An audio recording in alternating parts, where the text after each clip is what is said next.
good evening. My name is Graham Allison. I'm the director of the Belfer Center for Science and International Affairs, and on behalf of the Kennedy School and the Institute of Politics, let me welcome you tonight to a very special forum.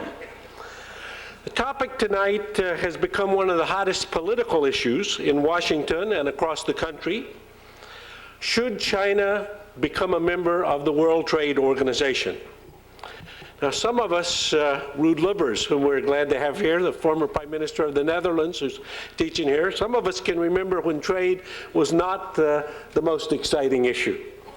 But as people have come to recognize that international trade is actually the principal driver for economic growth all over the world, and as people have come to appreciate that in the U.S., imports and exports have become a larger percentage of GNP, all of a sudden the topic has risen to become somewhat more interesting.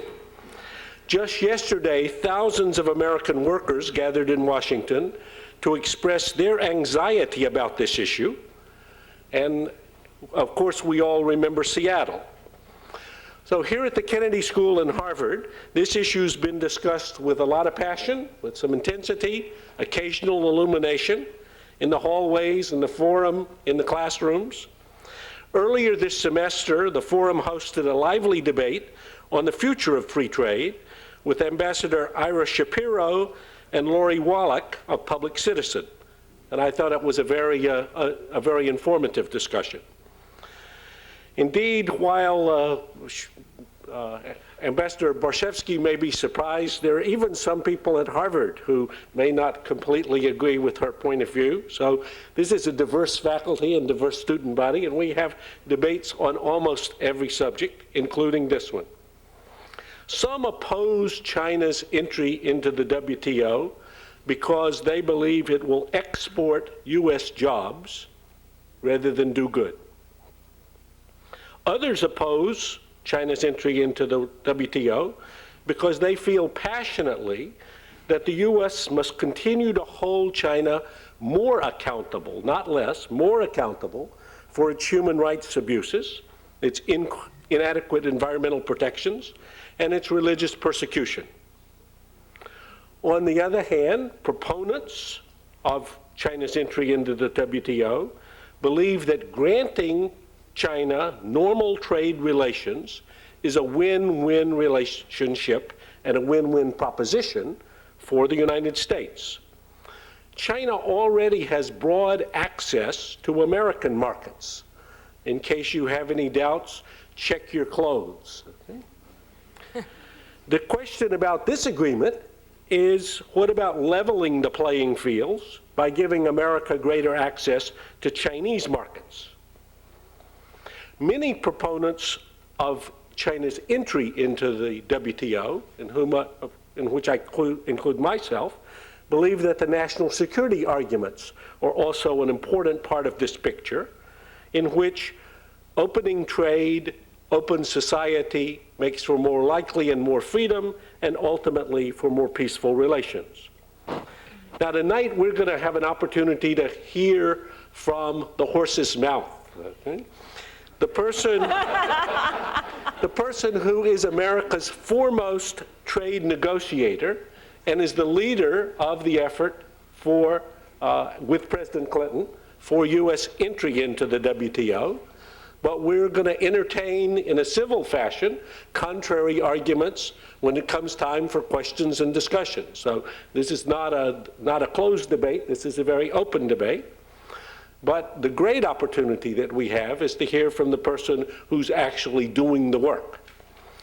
Charlene Barshevsky is the architect of the historical bilateral market access agreement with China, which is really the foundation for China's accession to the World Trade Organization. Those who know Ms. Barshevsky, including some of my very good friends, tell me you don't want to be on the other side of a negotiation with this person. Indeed, when I was in Beijing recently, about a month ago, people said, send Strobe Talbot back to talk to us about arms control. That's okay, but don't send back Charlene Barshevsky. She's too tough, okay? During the negotiations of this basis for entry into the World Trade Organization, which lasted for 3 straight days in Beijing, my friends tell me Ms. Barshevsky didn't go to bed to sleep at all for 3 days. She was very hard-nosed, often threatening. She actually walked out of the negotiations several times and even got in the car and was on her way back to the airport, ready to leave, before the Chinese asked her, please come back to the table and let's get this deal done. She's led the United States in the negotiation of 4 landmark global agreements on trade that President Clinton credits as being pillars of the prosperity that we've enjoyed over the past 8 years. She's actually negotiated and concluded over 300 separate trade agreements in all parts of the world, including about 100 in Asia. These include 38 market opening agreements with Japan, 17 with the European Union, 20 with Canada, 13 with South Korea, 20 with the ASEAN states, and 20 with China, as well as bilateral investment treaties around the world. In addition, she's been in the forefront of the efforts to secure broad improvements in the protection of intellectual property rights worldwide and opened the first major discussion on the links between trade policy on the one hand and environment and labor issues on the other. So it's a great opportunity for us to have here at Harvard for her first visit to Harvard, Ambassador Barshevsky, and so please join me in welcoming.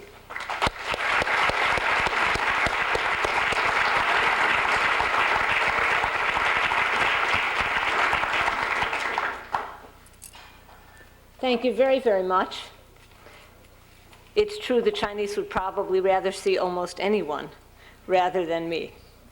Thank you so much for being here. It's a great pleasure to be here tonight to discuss with you what is surely one of America's most important foreign policy and trade policy goals, and that is China's entry into the World Trade Organization and the grant by Congress of permanent normal trade relations status for China. You know, we're meeting just a few miles from the place where our trade relationship with China began. That is with the departure from Boston Harbor of the Empress of China in 1785. So the Kennedy School, I think, is the ideal place to think about the type of relationship we want with China in this century. And that ultimately brings us directly to the question of China's accession to the WTO and PNTR, Permanent Normal Trade Relations status. Of course, in its narrowest sense, we're talking about a trade policy issue. And as such, we're presented with a very clear choice.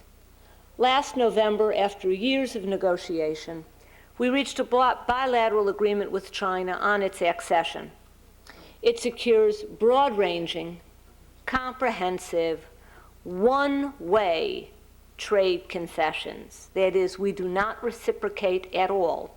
One-way trade concessions on China's part, granting the U.S. and the globe substantially greater market access across a full range of goods and services and agriculture.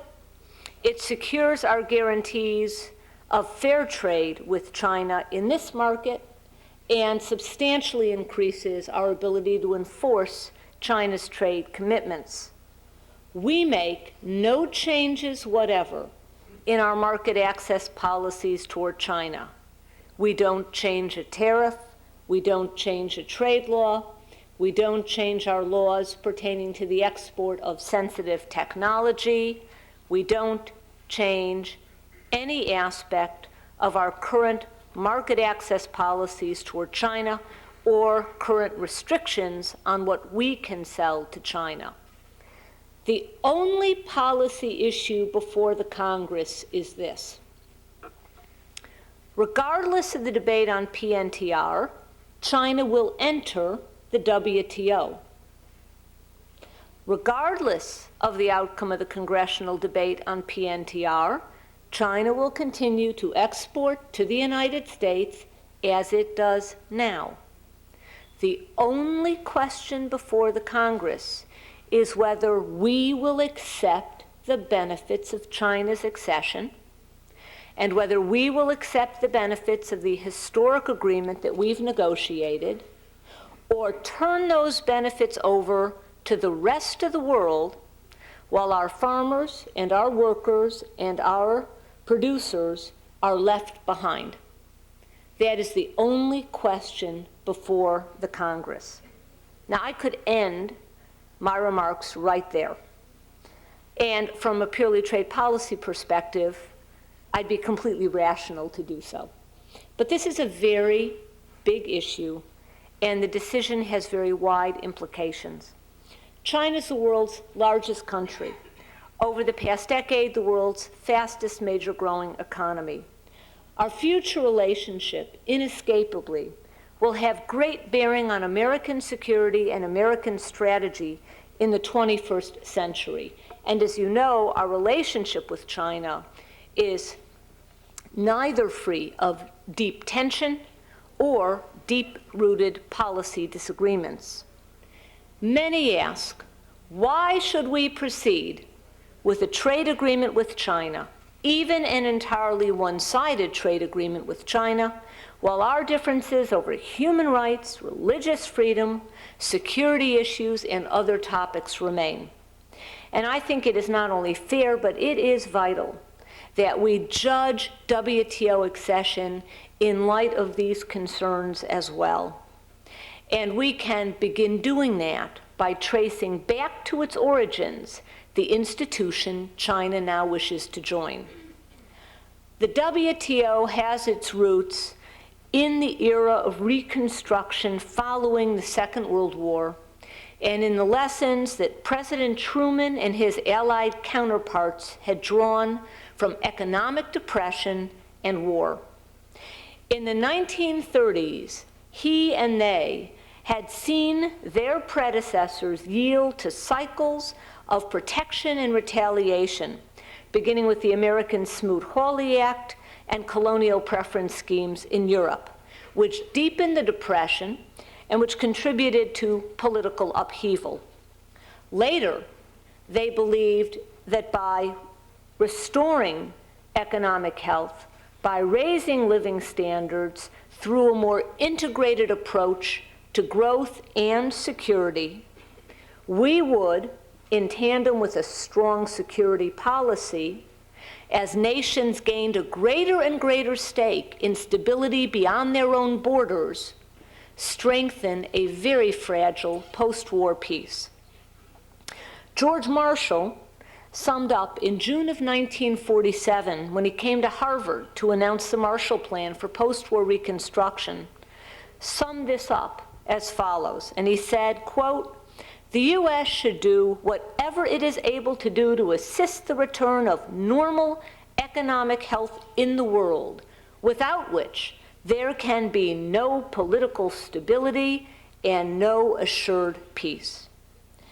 The emergency assistance plan that he envisioned was joined by much longer-term initiatives. The reopening of world markets through the creation of the GATT, the General Agreement on Tariffs and Trade, which is the forerunner, the predecessor to the WTO. And in turn, the Marshall Plan and the GATT were part of yet a larger scheme. Collective security, reflected in the creation of the United Nations, NATO, the Rio Treaty, our Pacific alliances, commitments to human rights embodied at that same time in the Universal Declaration of Human Rights and then subsequent conventions, and open markets and economic stability with the GATT on the one hand and the creation of the IMF and the World Bank on the other. And of course, as you know, the International Labor Organization was also created. Altogether, these presented a consistent and coherent vision: the rejection of the closed world economy and virulent nationalism of the 1930s in favor of a more open world characterized by shared responsibility and mutual benefit. The work begun in 1948 in the GATT has continued for 52 years, and the faith that our post-war leaders put in freedom, in greater market opening, in the rule of law, has been abundantly vindicated. 8 rounds of negotiations, 112 countries joining the 23 founders of the GATT, one of which was China, abandoned the closed markets of the Depression era, cut tariffs 90% worldwide, expanded the system to encompass intellectual property rights, financial services, telecom, a range of issues, including dispute settlement, and integrated countries block by block, whether it was Latin America, whether it's the newly emerging and transition economies, whether it is the economies marked by central planning, integrating them into a rules-based trading system. Taking the long view, we've had a 50-year global economic boom, with world production increasing 15-fold, global trade 6-fold, per capita incomes increasing 3-fold, infant mortality cut by 2/3, global life expectancy up by 20 years, and famine receded from all but the most remote or misgoverned regions of the world. And on the most important scale of all, together with our military commitments in Europe and in Asia, together with a growing respect for human rights and the rule of law, the work of trade policy has helped to make the world substantially more prosperous and more stable than before. And that brings me to China. For many years, the world's largest country was one of the missing elements in this design. And as it happens, Marshall spent the year before his visit to Harvard in China. He tried to help the communists and the Kuomintang factions in China's civil war to resolve their differences. Those differences proved irreconcilable, and as a result, with the Communist Revolution in 1949, China shut its doors it had once tentatively opened to the world. Among its leaders' first steps, as I'm sure you know, were to expel foreign businesses from China, bar direct economic contact between Chinese private citizens and the outside world. And inside China were similar policies: destruction of the private internal networks that linked through trade cities and villages, abolition of private property, abolition of land ownership, and of course, absolute suppression of the right to object to any of those policy changes. The rule of law in China vanished. Between 1949 and 1957, the number of lawyers was cut by 70%. And with the 1957 start of the anti-rightist campaign, any remaining lawyers were either jailed, sent to the countryside, and the Ministry of Justice was itself abolished. And all of this had international effects as well. The world's largest country had no stake in peace and stability, indeed saw advantage to warfare and revolution beyond its borders, and obviously that had consequent destabilizing effects in the region. The commitment of our post-war leaders to collective security, to open markets, to human rights, made up a coherent vision of a peaceful, more open world. And China's rejection of these concepts in the Maoist era made up an equally coherent and consistent policy. Its economic isolation in the 1950s and the 1960s can be separated neither from its diminishing space for individual life and personal freedom, nor its revolutionary role in the Pacific region. Since the 70s, China's domestic reforms have helped to undo this isolation, better integrating China into the Pacific regional economy as they opened opportunities for Chinese at home.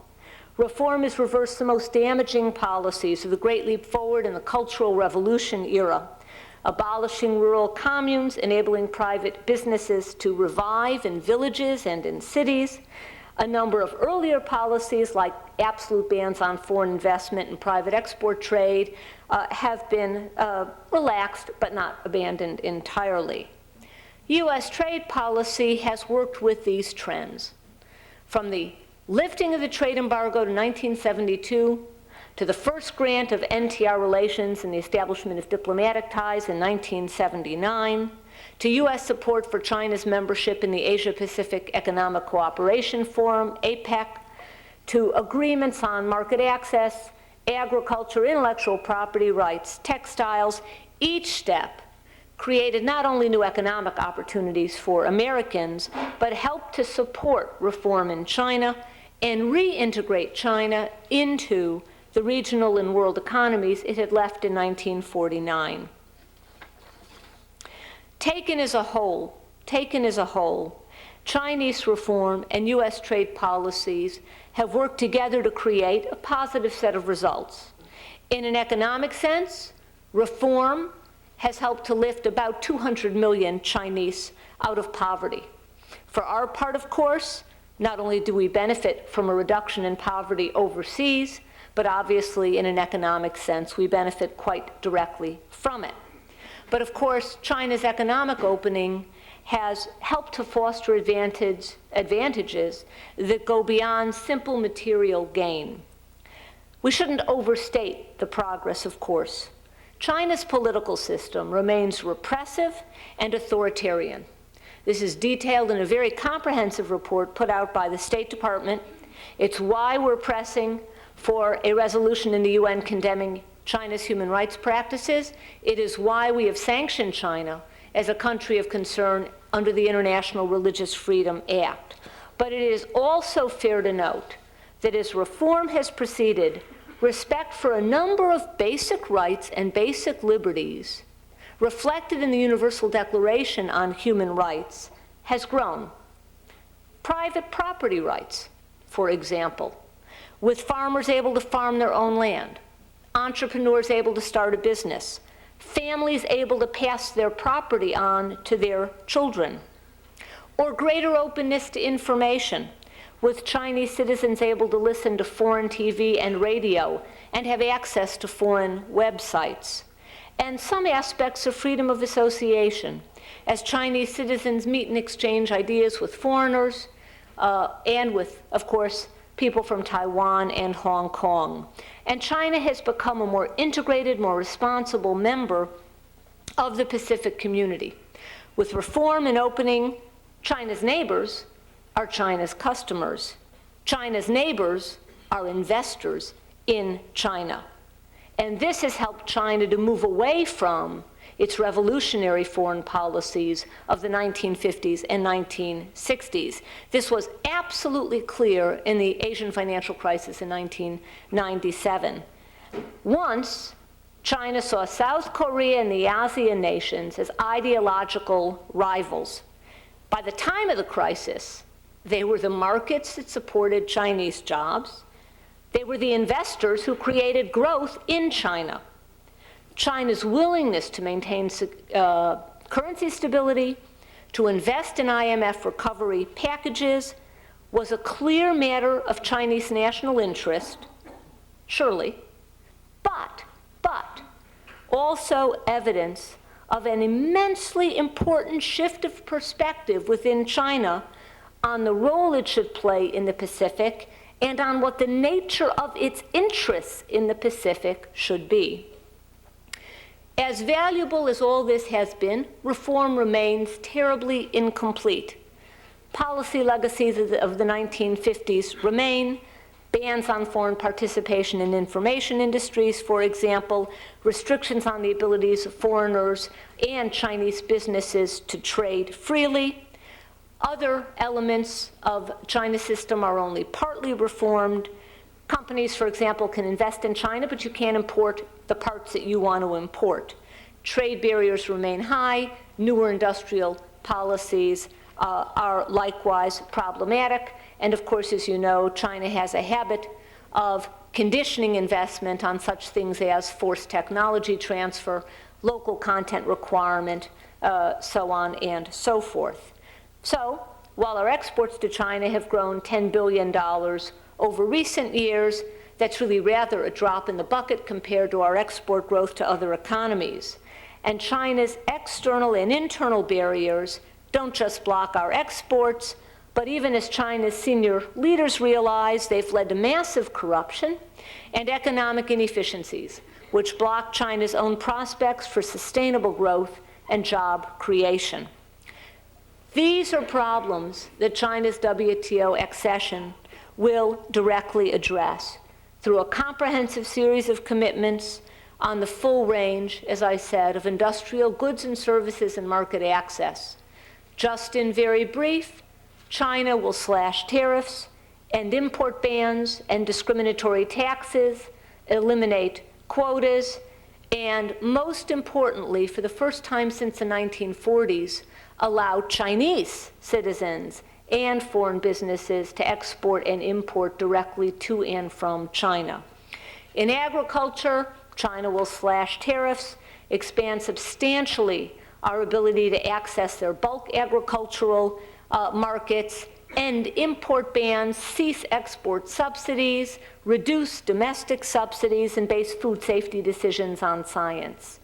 And in services trade, where China's economy is among the world's most closed, market access, rights to invest, rights to explore opportunities will be presented across the full range of services sectors, whether in banking or insurance, whether in distribution, which is absolutely key, as we've learned from the Japan example, professional businesses, environmental services, law, accounting, architecture, construction, you name it, it's covered.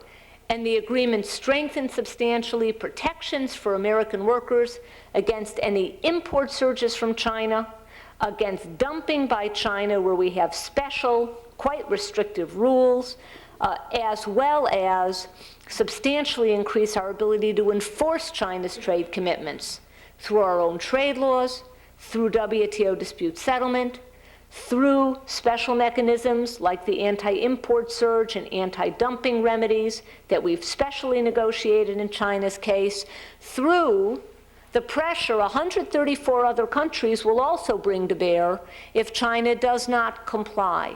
And we have never been in a position in any of the trade agreements we've done with China before where every other country in the world had the same interest as we in ensuring that China complied by its commitments.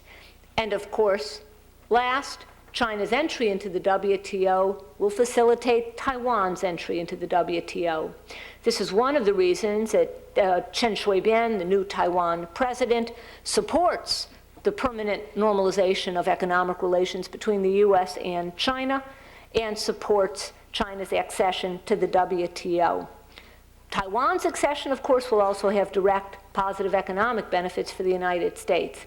But more importantly, I think it is vitally critical to have both China and Taiwan in the WTO, perhaps, and one can never guarantee, but perhaps their mutual participation in the WTO can be an element that further reduces cross-strait tensions. And that brings me to permanent NTR. As I said in the beginning, China's going to be in the WTO. That is not the subject of debate before the Congress, nor is it a matter on which Congress has a vote. As I said before, China will continue to export to the United States. Our market access regime toward China is not in any way affected by China's accession to the WTO. The only question is, are we going to benefit from their accession or not? Are we going to benefit from the agreement we negotiated, or is everyone else in the world except us? And the answer is, without permanent normal trade relation status with China, we, under WTO rules, have no legal right to the agreement we negotiated with China. But inasmuch as we're the only country in the world that doesn't give China permanent NTR, every other country will have the benefit, the full benefits of our agreement. I can't imagine a more irrational outcome for the United States. than to walk away from a one-sided trade deal and hand the benefits to every one of our international competitors.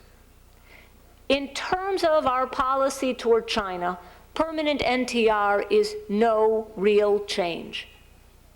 China first got NTR in 1979, and it has been annually renewed, year in, year out, in every year by every Congress and every president since 1979, even in moments of most extreme tension with China, for example, after Tiananmen Square. Why is that? Because it has always been in our national interest that we treat China as we treat almost every other trading partner in the world. It is surely not in the U.S. interest to make an enemy of 1/5 of the world's population. It is surely not in America's interest to attempt to isolate China. It is surely not in America's interest to hand relations with China over to the rest of the world and ourselves have no effect on the way in which China conducts its business. But a legislative grant of permanent NTR is critical under WTO rules, as I said, or we will have no legal recourse, we will have no legal right to the full benefits of this agreement. I'll leave you with one last thought, and then I'll conclude. The economic cost of retreat is obvious, but there is a much higher cost of retreat by the United States at this most historic moment. Just as our role in the foundation of the GATT was linked closely with the Universal Declaration on Human Rights and our post-war alliances, and just as China's economic isolation in the early years after the Cold War contributed to domestic repression and international upheaval, China's accession today will help us as we consider the broader questions of human rights and security. As even the brief review of the commitments has indicated, China will, for the first time since the 1940s, allow foreigners and Chinese businesses to import and export directly. For the first time since the 1940s, foreigners can participate directly in China's telecom market, including the internet. Think about that for a minute.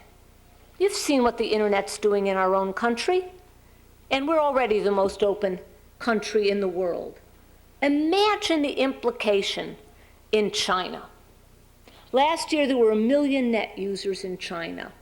This year, 12 million. It's estimated that within the next 3 years, there will be 120 million Chinese using the net. I know the Chinese government wants to control content. Good luck.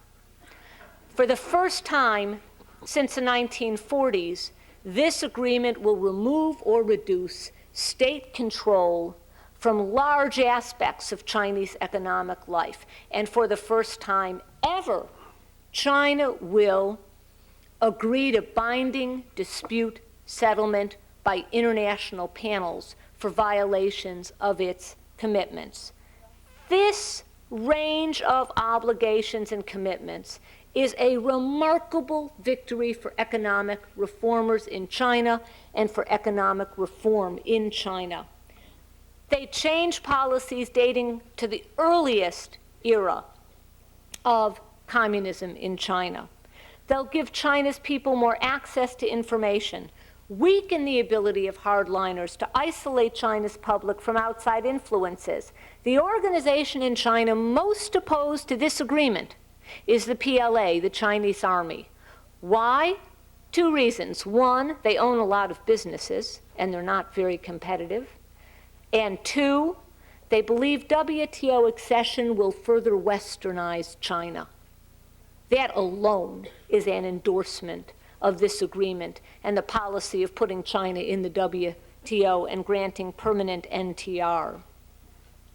It's in this context that WTO accession really assumes its full significance, not only opening markets in China, but serving as the basis for rule of law within China, and perhaps, and there are never any guarantees, but perhaps as a precedent for a willingness by China to abide by international standards of behavior in many other fields. This is why many Hong Kong and Chinese activists for democracy and human rights, Bao Teng, jailed for 7 years after Tiananmen Square, whose appeal to the United Nations Human Rights Commission 2 weeks ago in the paper drew worldwide attention and sympathy. Martin Lee, the founder of Hong Kong's Democratic Party, Ren Wanding, who spent years of his life in prison, believe that China's accession is the most important step in reform in China in 20 years, and that it is why our support for accession rests on a broader, long-term commitment to human rights and freedoms, as well as new opportunities and strengthened guarantees of fairness for Americans. And that is why WTO accession and permanent NTR are absolutely essential elements as we return to the question I began with, and that is, what do we want our relationship with China to look like in the 21st century? Of course we have disagreements with China. And when we disagree with China, we absolutely have to assert our interests with candor, with conviction, very directly, very bluntly, very aggressively, absolutely without question. We do that in Geneva in the Human Rights Commission. We've done it on religious freedom. We do it in connection with Taiwan.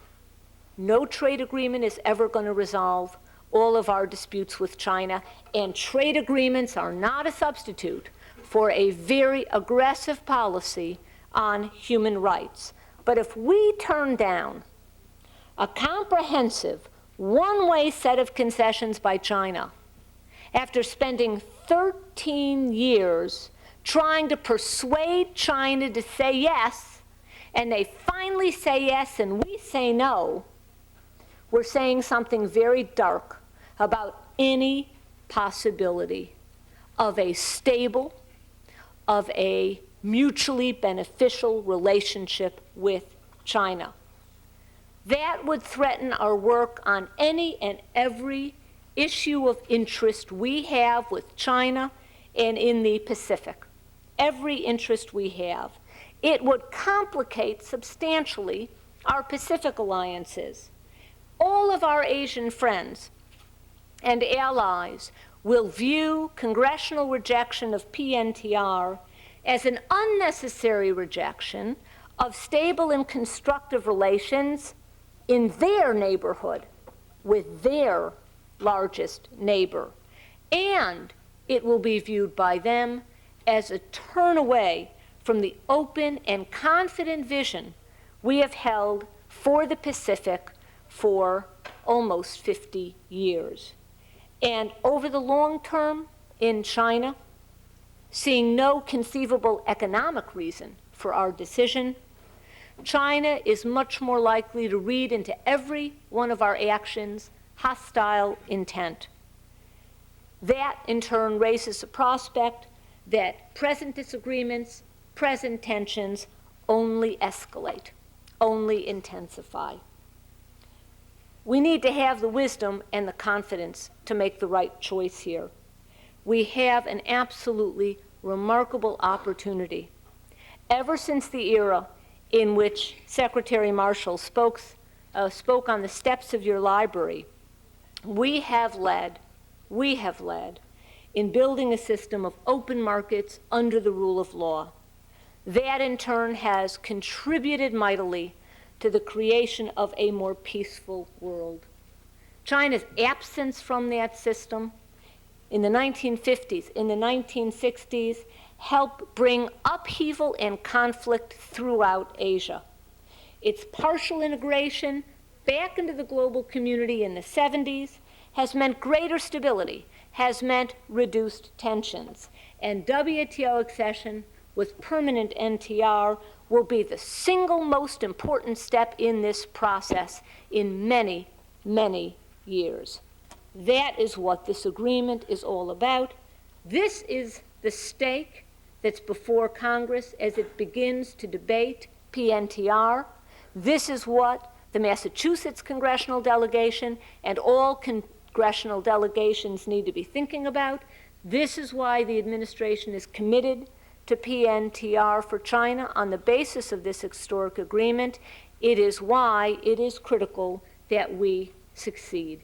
And with that, I want to thank you so kindly for having me here. It's a great, great pleasure. Free Tibet for free trade! Free Tibet for free trade! Free Tibet before free trade! Free Tibet before free trade! Free Tibet before free trade! Free Tibet before free trade! Free Tibet before free trade! Free Tibet before free trade! Free Tibet before free trade! Free Tibet before free trade! Free Tibet. I think we got it. We got it. We'll give you, if you would like to put a question, excuse me, if you would like to put a question, we'll be happy to have a question. We'll be happy to have a question on that subject. That seems a very good topic. And we'll be, in fact, if you want to put the question, start right there. I lost my voice. Get to a microphone, I'm sorry. Got it. Introduce yourself. My name is Carlton Williams, and I'm with Students for Free Tibet. You might have told. But you discussed permanent normal trade relations, but you didn't discuss why why we need to give the permanent. Normal trade relations have been a debate every year. If we give permanent normal trade relations, we won't discuss it anymore. We won't have democracy. The American people can't lobby their senators and congresspeople on the issue.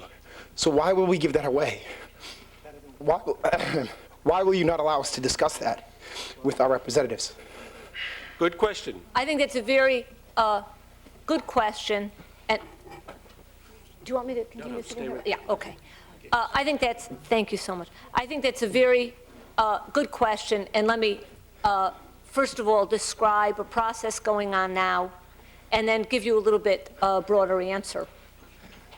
I think it is extremely important that we have a formal means through which we can keep a spotlight on human rights practices in China, including the situation with respect to Tibet, religious persecution in general, human rights violations, and so on.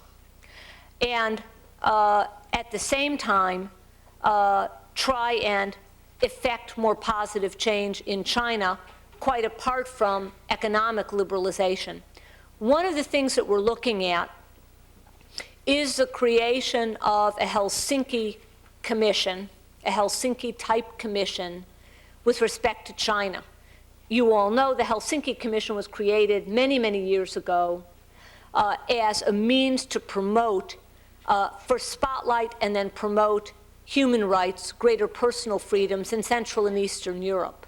And it is recognized as having been an extremely productive way to proceed on those issues, not because the Commission could withdraw NTR, not because the Commission had the power to sanction, but through a variety of dialogue promoted by the Commission. And there's a general view, certainly on Capitol Hill, and certainly among Central and Eastern European nations, that the Helsinki Commission has been quite instrumental in improvement in human rights in that region. I'm talking now even before the Iron Curtain fell. The notion is to create something similar with respect to China that would give members of Congress the ability to keep a spotlight on China, because they would be, as in the Helsinki Commission, directly involved in the Commission. It isn't just executive branch departments involved or something on that sort. Give them a chance to be directly involved, give them a chance to have whatever debates. One change we would make in this is the Helsinki Commission right now is not actually empowered to make recommendations. we would want this commission to be able also to make recommendations to Congress with respect to what they find in China. So that, let me just say, that process is being considered now by a variety of Congress people on both sides of the aisle as something that perhaps would be in parallel legislation to NTR legislation. The problem that I have with the argument, let's keep annual NTR because it is leverage, which is the implication of your question. No, because it's debate. Because we can speak. We can speak this year. But next year, if this is voted on, we will not be able to speak because there will be no discussion. Oh, no, no. What I'm saying is the Helsinki Commission and the fact that they would have to, or the Helsinki type commission, it wouldn't be called the Helsinki Commission, obviously, they would have to report to Congress. That provides Congress, just as we have now, an opportunity to debate however frequently, annually, semi-annually, whatever Congress wants to do. But it shouldn't be what Congress wants to do. It should be what the people want to do. It should be what we want to do every year. Well, let me finish. She didn't answer the question, and I don't know who's talking to me, and I don't know who's chairing. Excuse me. Let's let her finish it. I think we got the question. So Yeah. the answer. Yeah. So, point one, PNTR, some Helsinki-type commission places Congress largely in the position it is today. Those who have argued that annual NTR should be retained typically make the argument annual NTR should be retained because it's given us substantial leverage over China. But those same people argue that the situation in China has deteriorated. Now, either annual NTR is leverage or it isn't. It hasn't been leverage. Why? Because it's in our interest that we treat China as we treat almost every other nation on earth. That is why every Congress and every president since 1979 have provided NTR to China. But here's the problem with the system. China gets annual NTR and doesn't have to do anything for it. Wei Jingsheng said he was fed when NTR was being debated. Okay, that's the last one for this one because this gentleman has been very patient. How about here on the left? Hi, my name is Greg Pilarowski, and I'm a third-year student over at the law school. I first wanted to thank you for coming and speaking with us today, and also for concluding the trade agreement with China. I have a much less flashy question, not quite on the hot topic Tibet issue. It deals with banking instead. In the agreement, it provides for open access to foreign banks in China within 5 years of accession. However, China still regulates the interest rates that banks can charge for loans and also offer on deposits. And it seems as though this regulation of interest rates significantly limits the amount that foreign banks will be able to compete with domestic banks inside of China. And I was just wondering if this issue was an issue that was considered by your trade team, and also what you might think that the future will hold for foreign banks inside China. Well, first of all, foreign banks will have national treatment, meaning they will be treated the same as domestic banks, except that all banking institutions will have substantially greater freedom than they have now. In the case of foreign banks, not only will they be able to branch, not only will all geographic restrictions be lifted, but most importantly, foreign banks will be able to deal in RMB, in Chinese currency, not only with other foreign enterprises, but with Chinese citizens. No, we do not discuss interest rates or the specifics of China's prudential criteria or standards for lending. But inasmuch as there'll be national treatment, and inasmuch as one of the reasons China wanted to open its banking sector is because its banking sector is in a shambles, and it needs foreign expertise. It needs to create a banking system that is more rigorous with respect to its lending practices. I would expect over time that we'll see a sort of a rationalization of interest rates and of banking practices generally across the system. It'll take time, but I think it will happen. Okay, this gentleman, please. Hi, my name is Paul Hodge. I'm a mid-career student here at the Kennedy School. My question has to do with the timing for the passage of this legislation. We have a presidential campaign coming up. There are some sub-issues having to do with the issues of nuclear technology going to China, contributions being made to campaigns. I'd like your comments about the timing for your asking the Congress to pass this legislation, given the underlying political problems or overtones or concerns of the various parties. Well, the timing really is dictated by the fact that China's going to be in the WTO. And the question is, are we going to benefit from that or not? I think politically, this is going to be a difficult, a much discussed issue whenever it arises.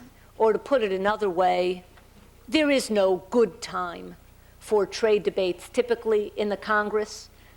You just simply take them as they come, and the timing for this is the timing that's required. Okay. In the balcony on the right-hand side at the microphone, please. Hi, you're Mark Pang.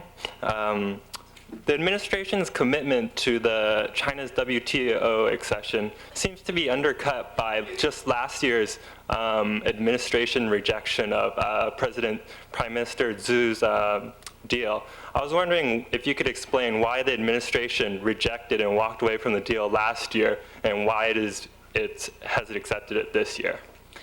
Well, the agreement last year wasn't entirely finished, including China's willingness to agree to an anti-import surge mechanism, to special rules against dumping practices, and several other important issues. We were able to hold the agreement largely in place during the intervening months, and then able to wrap it up and conclude it in November. The left-hand microphone, yes? On the, up top. I can't see the microphone there. So just, if you're pleased to speak at the... No one here. Right there. Okay, please. Hi, Ambassador Barshevsky. The Seattle talks largely failed. Please introduce yourself. Oh, hi. My name is Albert Cha. I'm a sophomore here. The Seattle talks, the ministerial conference, they largely failed because of an inability of developing countries in the United States and the other major trade powers in the world to come to any sort of consensus on how the ministerial declaration was going to come out and sort of the future direction of trade negotiations. And I was curious how the accession of China is going to either complicate, make your job more difficult, and how do you plan to address the criticisms and the concerns that people have with sort of the representative nature of the World Trade Organization in terms of, balance between different countries and different voices? The ministerial conference in Seattle failed to come out with an agenda, first off, because there was no agreement on how to proceed on agriculture. Agriculture has been the bane of the global trading system's existence. In 1982, the Uruguay round failed to launch because of agriculture. In 90, it failed to conclude because of agriculture. In 92, it failed to conclude because of agriculture. And here, there was no agreement on how agriculture should be treated as an agenda item for new talks. That was central to beginning any new round, and so a new round was completely impossible to start. With respect to China's entry, I don't think it will complicate, in particular, the launch of a new round at such time as the consensus for it is rebuilt. China generally, if we look at the UN, tends to be a somewhat more constructive player in international forums than one might surmise as a general matter. In addition, China won't feel, I don't think, particularly threatened with the prospect of a new round, having just made an extraordinary array of concessions. In other words, most countries will have in their sights European agricultural export subsidies before they will Chinese practices anew, apart from the agreement they've entered into, although, of course, China will participate in the new round. I think with respect to criticisms, legitimate criticisms, I think, raised at Seattle, it's very, very important that global institutions, first off, become much more transparent in the decision-making processes, more transparent and inclusive in the way in which they receive input and advice, particularly from civil society. We feel very, very strongly about this point. We've suggested a number of reforms in the WTO to add to inclusiveness of civil society and NGO groups, to de-restrict documents, to open up certain meetings, to open up the dispute settlement process. It's very, very difficult to get other countries to agree, many of which, because of their own political systems, are not fans of transparency. But we're pushing very hard because this is vital. Vital for the IMF as well, vital for the World Bank as well. If these international institutions are to retain credibility, they better open up. I think this is absolutely fundamental. I think also in the WTO, it is intellectually indefensible to suggest that trade policy has nothing to do with worker rights, or that trade policy has nothing to do with environmental protection. And I think these issues have got to be brought into the global system in a sensible way, in a way that complements the underlying mission of the WTO, which is market opening. And I don't think we should lose that mission. But market opening 50 years ago was tariffs. Market opening now is a huge array of issues. And it seems to me must also include consideration of the impact of that opening with respect to labor-related issues and with respect to environmental protection. Here again, we have pushed very hard for an agenda on both of these topics. There is great antagonism within the developing world with respect to these topics. The view that developing countries uniformly have is that worker rights, environmental protection are the rich countries' new means of imposing protectionist measures on their exports to the rich countries. So there's great global suspicion. Our intent is merely to recognize that in a global economy, there's a lot of things that impact economic decision-making, and we need to start taking them into account. Gentleman here. My name is Cui Chang. I'm from MPID student of Kennedy School.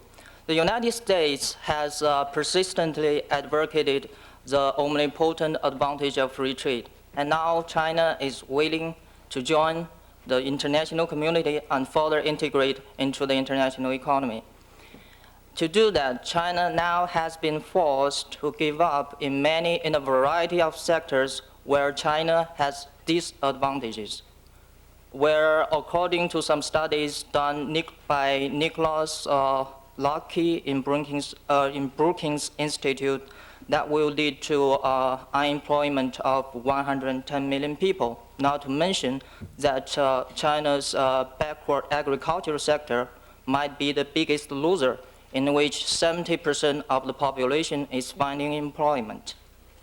Whereas China still are subject to some limitations set unilaterally by the United States. For example, textile export from China are still subject to U.S. limitations even after the multilateral fiber agreement releases quota on all other countries. Therefore, from the point of view of equal human rights. Wouldn't it be a concern to force one riding a bike to race with one riding an automobile with rules set by the latter? Thank you. I think that's a very good question, but I think you may be misperceiving the intent of WTO accession and the actual effect of the agreement on China. There is no obligation that China has that must fully be completed upon its entry. Every obligation is phased in over a period of years. This is standard in WTO accessions. Why? Because WTO accession is not intended to be economically destabilizing to an economy. It never has been economically destabilizing to economy, including among economies far less advanced than China's. But rather, we phase in obligations over a period of years so that we don't dislocate workers to any excess, so also that in the case of China, there can be a parallel development of rule, regulation, institutional development, which may not exist now, but may require 2 or 3 or 4 or 5 years to come into being. That'd be the first point. Second, China has a significant problem on its hands already. It has massive migration from rural areas into the city. It's not creating enough jobs in the city. State-owned enterprises, which produce 20 or 30% of the output of the country, are sucking in 80% of the resources of the Chinese banking system. This is not sustainable. This is not sustainable at all in the longer run. What WTO accession will do is something actually rather interesting. Because it affects the Chinese trade regime, not just in the coastal regions, like the old treaty port system of market opening, but throughout the country, as China attracts inward investment into the interior of China, brings foreign expertise into the interior of China, you have the real possibility of job creation in China, in the core, in the heartland of China, which now not only doesn't exist, but won't exist. Keeping people in those regions in China there, not flocking to the cities where there are inadequate numbers of jobs, and creating new job opportunities where people currently live. That's an extremely important aspect of China's potential development. China's economy has to modernize. Certainly, we already see now the economic reforms of the last 30 years have caused worker dislocation, have caused job loss. There really isn't any way around that when you have so many people employed in uneconomic occupations, and when you have a population as large as China and an economy not large enough for that population. But with the modernizations that I think WTO accession will help bring, the development of the interior of China, not just the wealthy coastal regions of China, the phasing in of obligations for a smoother transition, I am reasonably optimistic that China, even in the medium and longer term, will fare quite well. Okay, we have 2 last short questions and short answers. Please, at the balcony. Oh, hi. My name is Ting Wong, and I am a sophomore here at the college. The European Union is like one of the last main negotiating partners left in the process, and they're trying to get a better deal with China. Vice President Gore has said that he would try to renegotiate a deal if he was to be elected this year. My question is, are the Europeans going to be able to take advantage of Sino-US tensions and getting a better deal? And will there be any alterations to the current deal? There are no alterations to the current deal. The deal is done with respect to the United States. With respect to Europe, of course, Europe has 2 categories sort of areas. One, Europe has some priorities economically that we didn't have. You know, we don't really care about the appellation of origin of the word champagne, but that's important to Europe. So there's some areas that Europe will have to negotiate from scratch because we didn't care. And I think they'll be quite successful in those because these are quite Europe-specific with respect to need. There's a second category of issues, which is Europe would like to gain further, particularly in the areas of telecom and banking, particularly in the banking sector, actually insurance. And they would like to effect some greater market opening still with respect to China. We worked very, very hard on those issues. It goes without saying that I wish Europe luck, because under WTO rules, we'll get the benefit of any further market opening China agrees to with any other trading partner. Because of MFN, we all get the best of what any one of us got. So I wish Europe good luck, but good luck. The last question, this gentleman, please. Very good. Dan Adler from the Kennedy School. The words of one WTO official: the WTO is an institution where the heads of state conspire against their own domestic interest groups.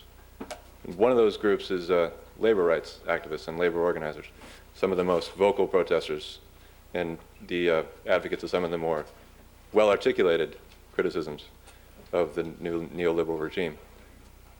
My question is to do with the ILO. You mentioned it briefly in your comments. What is this administration prepared to do to strengthen the ILO's management of international labor rights, given that it's in fact one of the oldest international organizations on the planet? And two, why should we take these promises seriously if the United States is not itself willing to adopt the core labor standards embodied in the ILO? Well, there are a couple of parts to your question, but let me make a general comment.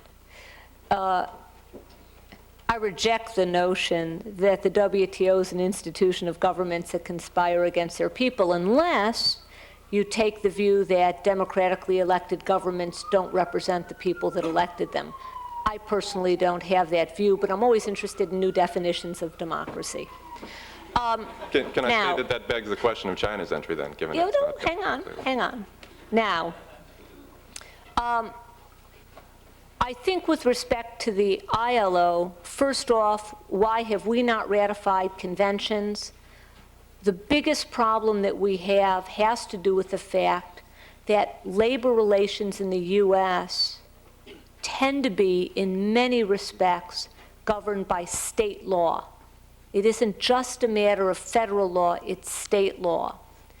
There is great antipathy within the states to alter labor regimes in a way to comport with conventions, particularly where the regimes might be different in the states but offer the same degree of protection to workers. And that's one of the stumbling blocks. We have run into the same federal-state problem in the government procurement area, which has given us endless problems as we negotiate for reform in government procurement regimes. Because while we have federal-level procurement, most procurement in this country is done by individual states, and this simply complicates the effort. Putting that aside, I think most observers would agree that our labor regime in this country would certainly pass muster under the conventions of the ILO. In terms of strengthening the ILO, unfortunately, does not have enforcement power. And over the years, when this issue has been raised, the notion that the ILO should be able to enforce member obligations with respect to the conventions has been routinely rejected by ILO members. One of the downsides of our not approving the conventions is that it weakens our ability to demand ILO enforcement, because who are we to demand enforcement on everybody else when we're off scot-free, since we haven't signed the conventions? And that's a complicating factor for us. But I do think one area where we've been where we've worked closely with the ILO, and I hope to good effect, is in the more recent work on child labor. And the fact that the ILO now has a convention banning the worst forms, the most exploitative forms of child labor, and it's indicated they'll set up monitoring to be able to go to countries and examine their regimes with respect to child labor. It doesn't solve the enforcement problem, but at least the ILO is beginning to concentrate attention and resources on specific problems in a very high-profile way. Rather than being so diffuse, it does a little bit, but not very effectively across the board. So that's where we are on that.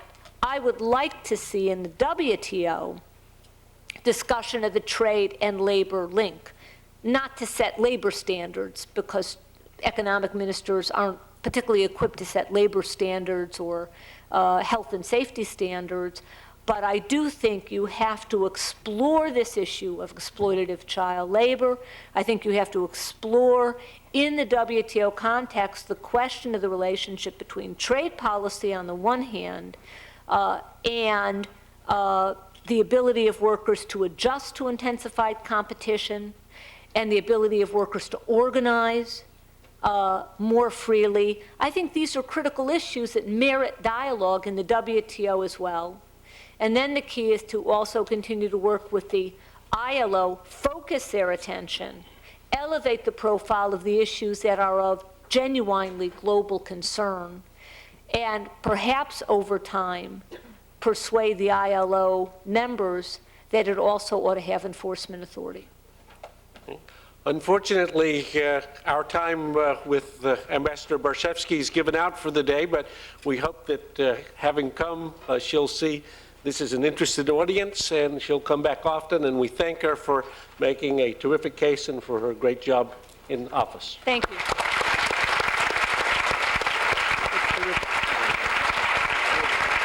would not like to be on the other side of an argument with you. Good.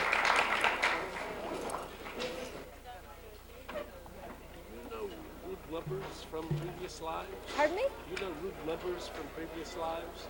Let me introduce you. He's a visitor.